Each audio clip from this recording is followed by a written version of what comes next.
मैं आऊं देवयानी राणा केंद्र शासित प्रदेश जम्मू कश्मीर दी नगरोटा विधानसभा दी सदस्य चुने जाने उपर परमेश्वर दे नां पर सुगंध चुकदे हुए सच्चे मन्ना करने इस गल्ला दा विश्वास दुआनिया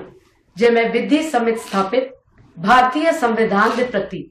सच्ची निष्ठा रखन ते भारत दी संप्रभुता ते अखंडता लई अपनी जिम्मेदारी पूरी वफादारी कन्ने निभां जेड़ी मिगी सौंपी जा करदी।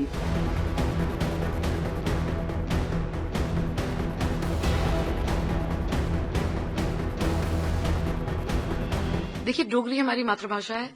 हमने ये उचित समझा कि हम अपनी मातृभाषा में ओथ लेंगे।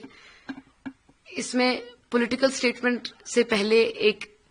निजी व्यक्तित्व तौर पर जो राणा साहब ने स्वयं पिछले साल किया था, हमने वो करने की कोशिश की है। आज हमने जो पगड़ी भी डाली है, हमने कोशिश की है कि जैसे राणा साहब की थी उसी तरीके की रहे। तो ये एक सियासी स्टेटमेंट होने से पहले एक हमारा पर्सनल ट्रिब्यूट है स्वर्गीय श्री देवेंद्र राणा साहब को, और हमें उम्मीद है कि जिस तरीके से बढ़ चढ़कर वो अपनी डोगरा आइडेंटिटी में प्राइड लेते थे, उसी तरीके से हम भी लेते हैं। और आपको पता होगा, पिछले साल उन्होंने अपने नामांकन रैली के दौरान जम्मू कश्मीर जम्मू जम्मू का नारा रखा था, जिसका हालांकि मैं उनके लिए नहीं, I can not speak for Rana साहब, बट जितना मुझे समझ है वो ये है कि उन्होंने ये बात आपके सामने भी बड़ी बारी रखी थी कि जम्मू कश्मीर की जब बात है तो जम्मू कश्मीर की आवाज जो है वो जम्मू से भी निकल सकती है। और मुझे लगता है कि सियासत के स्टेज पर, हमारे सियासी मंच पर अब जम्मू भी उभर कर, जिस तरीके से पिछले साल में आपने देखा है हमने अपना पक्ष बड़ी जगह रखा है, मुझे उम्मीद है कि और बढ़ चढ़कर जिस तरह से स्वर्गीय श्री देवेंद्र राणा साहब रखते थे, वो हम उन्हीं के मार्गदर्शन पर चलकर रखेंगे। कुछ ताकतें हैं जो कि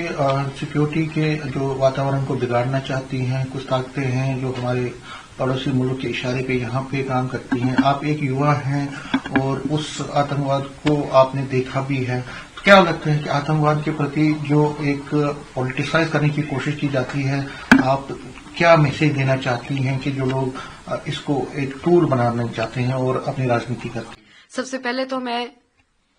भारतीय सिक्योरिटी फोर्सेस का तहे दिल से धन्यवाद करती हूं कि दिन रात मेहनत उनकी हमेशा जो है रंग लाती है। उन्होंने बड़ी बड़ी हादसे होने से काफी बारी अवर्ट किया है, और उनका हौसला अफजाई करना हमारा भारतीय नागरिक होने का फर्ज बनता है। मैं खास तौर पर युवाओं से ये साझा करना चाहूंगी कि हमें सबसे पहले ये याद रखनी है बात कि हम भारतीय नागरिक हैं, और भारतीय नागरिक होने का हमने फर्ज अदा करना है। जो चीज खास तौर पर युवाओं के प्रति हमें खोखला करने के लिए एक साजिश जो है रची जाती है, खासतौर पर जब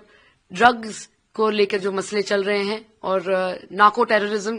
के द्वारा जो नींव कोशिश की जा रही है भारत में रखने की, मैं युवाओं को ये एक संदेश दूंगी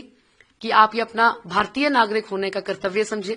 कि आप ऐसे जो चीजें हैं जो देश हित में नहीं है उनसे दूर रहें, और अपने भी फ्रेंड सर्कल्स में, अपने भी परिवारों में एक दूसरे को साझा करें, क्योंकि ये एक बहुत बड़ी, क्योंकि भारत देश का जो युवा है वो विश्व में सबसे आगे बढ़ने का क्षमता रखता है, और हमें खोखला ये तब करने की कोशिश करते हैं जब हमारे युवाओं को खोखला करने की कोशिश होती है। हमने मिलजुल कर, जिस तरीके से भारत देश के युवाओं ने हमेशा विश्व में हमारा जो नाम रोशन किया है, हमने मिलजुल कर एक भारतीय नागरिक होने का फर्ज अदा करना है, और अपने जो खासतौर पर सिक्योरिटी फोर्सेज हैं उनकी और भी मजबूत करना है, उनका हौसला बुलंद करना है, और बढ़ चढ़कर जो है भारत की सुरक्षा में अपना योगदान देना है।